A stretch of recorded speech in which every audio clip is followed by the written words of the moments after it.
반갑습니다. 네, 오늘도 신나는 공과 공부 시간이 돌아왔습니다.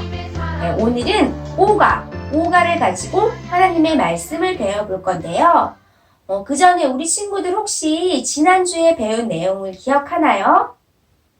네, 지난주에는 12살 된 예수님에 대해서 배웠어요.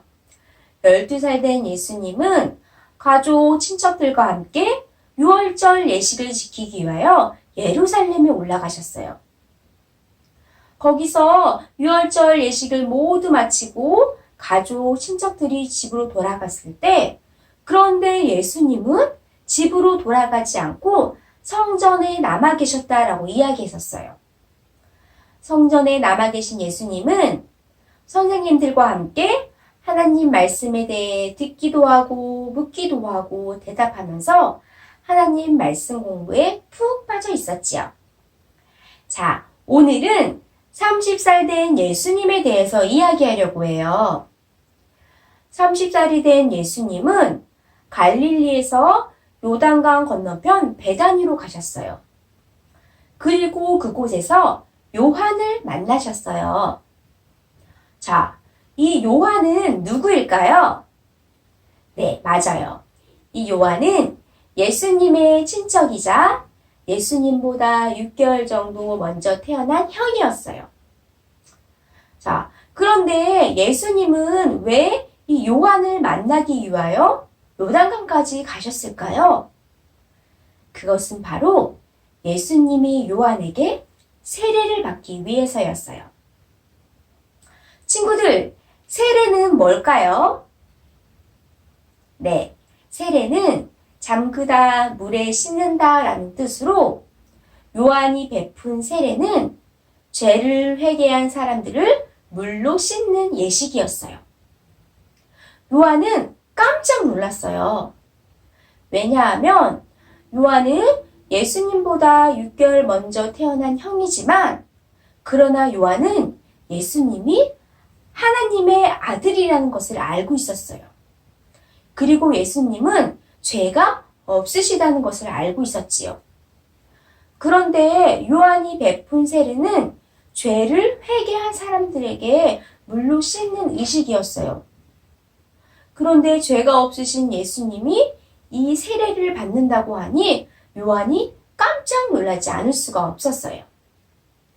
요한은 예수님을 말리면서 이야기했어요. 예수님, 내가 당신에게 세례를 받아야 하지 어떻게 당신이 나에게 세례를 받으려 하십니까? 네, 요한의 말이 맞아요. 요한은 물로 세례를 주는 능력밖에 없지만, 그러나 예수님은 불과 성령으로 세례를 주실 수 있는 분이세요. 요한보다 더 높으신 예수님이, 그리고 죄가 없으신 예수님이 왜 세례를 받으려 하셨을까요? 요한은 왜 예수님에게 세례를 베풀어야 하고, 예수님은 왜 요한에게 세례를 받으려고 하셨을까요? 그것은 바로 예수님은 세례를 받아야 그의 사역이 시작되기 때문이에요. 네? 예수님이 세례를 받아야 예수님의 사역을 시작할 수 있다고요? 예수님은 하나님의 아들인데 그냥 언제든지 바로 하나님의 일을 할 수 있는 거 아닌가요? 라고 생각하는 친구들 있죠? 그런데 30세가 되기 전까지 예수님은 침묵으로 지내셨어요. 자신이 하나님의 아들임을 드러낸 적이 없으셨어요. 그러니 당연히 사람들도 예수님이 하나님의 아들임을 몰랐겠죠? 그런데 이제 예수님이 당신이 하나님의 아들임을 드러내고, 그리고 하나님의 일을 시작할 때가 온 거예요. 예수님이 하나님의 아들임을 공개하는, 드러내는 일이 바로 세례였어요. 그래서 예수님은 하나님의 계획에 순종해 요한에게 세례를 받으셨어요. 예수님이 요한에게 세례를 받으시자 놀라운 일이 일어났어요. 하늘이 열리고 성령이 비둘기같이 그 위에 임하였어요. 그리고 하늘에서 음성을 통해 예수님이 하나님의 아들임을 공개적으로 확인하는 일이 일어났지요. 그 말씀을 우리가 같이 읽어보도록 하겠습니다. 예수께서 세례를 받으시고 곧 물에서 올라오실새 하늘이 열리고 하나님의 성령이 비둘기같이 내려 자기 위에 임하심을 보시더니 하늘로부터 소리가 있어 말씀하시되 이는 내 사랑하는 아들이요 내 기뻐하는 자라 하시니. 사실 죄가 없으신 예수님은 물 세례를 받을 필요가 없으셨어요. 오히려 물 세례를 대처할 새로운 일, 놀라운 일을 하실 분이셨어요. 그러나 예수님은 하나님의 계획에 순종해 요한에게 세례를 받으심으로 그 아들의 신분이 공개되었고 그리고 하나님의 사역을 시작할 수 있게 되었어요. 자, 이렇게 오늘 세례 받으신 예수님에 대해서 배웠어요. 그러면 예수님이 받으신 세례는 무엇을 의미할까요? 네, 세례는 죄 씻음을 받았다는 것을 가리키는 예식이에요. 우리 친구들이 밖에서 하루 종일 뒹굴고 놀다 보면 머리부터 발끝까지 온몸이 더러워져요. 그럴 때 어떡하죠? 네, 집에서 물로 깨끗하게 샤워를 해요. 그러면 우리의 몸이 더러워진 우리의 몸이 깨끗해지고 아기 피부처럼 새롭게 돼요. 이처럼 세례는 우리의 죄가 씻어지고 새 생명으로 태어나는 것을 의미해요. 그렇다면 이 세례는 누가 받을 수 있을까요? 전도사님만 받을 수 있을까요? 아니면 우리 목사님만 받을 수 있을까요? 아니에요. 이 세례는 나의 죄를 고백하고 예수님을 믿는 사람은 누구나 받을 수 있어요. 자, 그렇다면 우리가 이 세례를 받아야만 꼭 구원받을 수 있을까요? 네, 그건 아니에요. 우리는 예수님을 믿고 하나님을 믿는 믿음으로 구원받는 거예요. 이 세례는 우리의 죄가 씻어지고 또 새 생명으로 태어났다는 것을 가리키는 하나의 예식이에요. 전도사님이 들려준 이야기가 29페이지에 요약되어 있어요. 우리 같이 읽어보도록 하겠습니다. 세례 요한은 사람들에게 회개하고 세례를 받으라고 외쳤어요. 그는 아무 죄도 짓지 않으신 예수님께 세례를 베풀었어요. 예수님이 세례를 받으시자 하늘이 열리고 성령이 비둘기같이 임했어요. 그리고 예수님은 하나님의 아들이며 예수님으로 인해 기뻐한다는 말씀이 하늘에서 울려 퍼졌어요. 네, 우리 이제 30페이지를 보도록 하겠습니다. 세례를 받으신 예수님.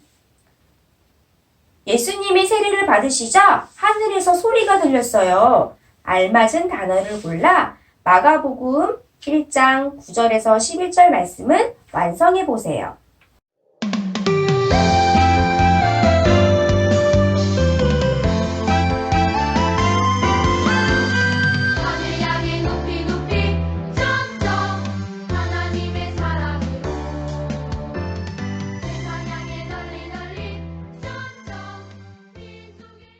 자, 완성된 말씀을 같이 한번 읽어보도록 하겠습니다. 그때 예수께서 갈릴리 나사렛으로부터 와서 요단강에서 요한에게 세례를 받으시고 곧 물에서 올라오실새 하늘이 갈라짐과 성령이 비둘기같이 자기에게 내려오심을 보시더니 하늘로부터 소리가 나기를 너는 내 사랑하는 아들이라 내가 너를 기뻐하노라 하시니라. 마가복음 1장 9절에서 11절 말씀. 아멘. 31쪽 삼엄하기를 보도록 하겠습니다. 세례는 무엇인가? 네, 세례가 뭔지 잘 모르는 친구들 다시 한번 미루를 찾아서 세례의 뜻이 무엇인지 알아보도록 하겠습니다.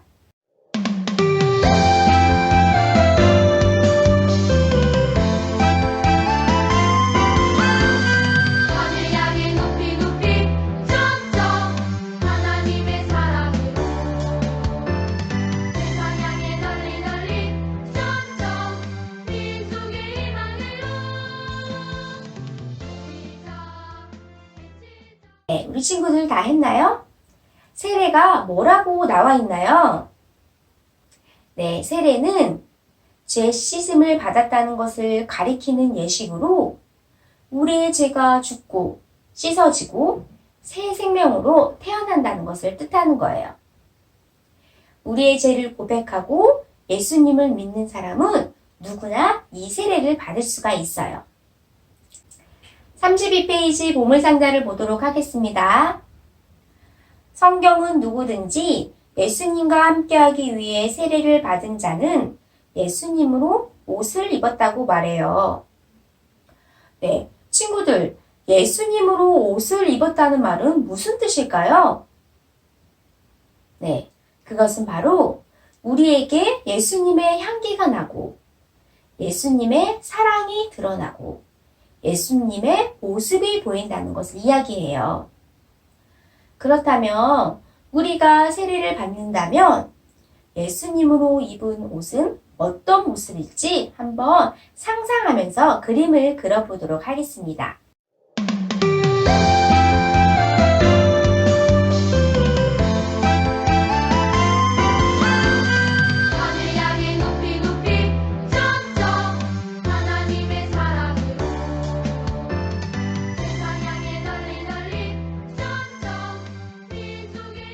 자, 오늘 공과도 모두 마쳤습니다. 예수님은 죄인들처럼 세례를 받으셨어요. 예수님은 죄가 없으신 분이시지만 그러나 하나님의 말씀에 순종해 세례를 받으심으로 자신이 하나님의 아들이시고 그리고 우리가 하나님의 말씀에 따라야 한다는 것을 보여주셨어요. 자, 우리 친구들도 이제 조금 더 크면 세례를 받을 수 있는 나이가 돼요.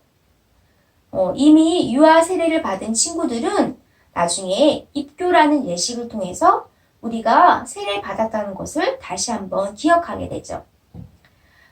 세례 받기 전까지 또 입교하기 전까지 우리 친구들 기대하는 마음으로 기도하면서 준비하는 친구들이 되었으면 좋겠어요.